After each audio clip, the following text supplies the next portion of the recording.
What's the difference between cast and forged?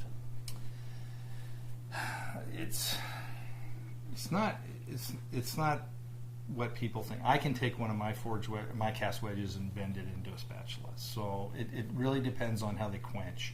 So if they're just throwing it into a cold scenario and it freezes that crystalline structure, but most wedges have been cast and they don't know it. So it's to me it comes down to economics and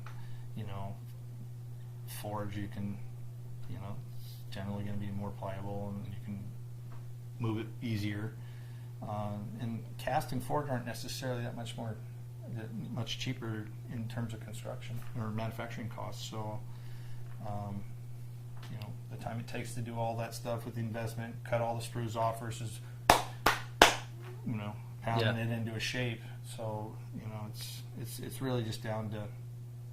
I think the feel changes if you make them really thin.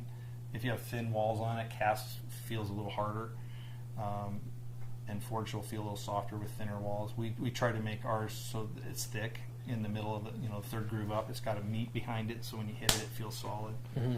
So it's been kind of important to me. It's just funny to me because you get the guy occasionally who's like, "Oh, I won't play a cast wedge," and you look in his bag and it actually is a cast wedge. Yeah. No, it's funny. And that's how I designed this. Was our this is the same shape as our. But I had this back strap on here. I could grind the weight off without it and changing the integrity of the golf club or the CG. So it allowed me to, through this grinding process, you can see like a 3-iron is quite a bit wider.